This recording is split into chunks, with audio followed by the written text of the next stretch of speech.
حضرت عمر بن خطاب رضی اللہ عنہ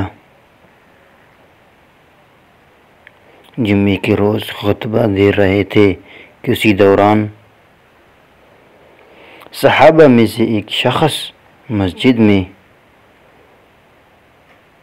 داخل ہوئی تو عمر رضی اللہ عنہ نے پوچھا، یہ کون سا وقت آنے کا ہے؟ تو انہوں نے کہا، میں نے صرف اتنی دیر کی کہ اذان سنی اور بس وضو کر کے آ گیا ہوں۔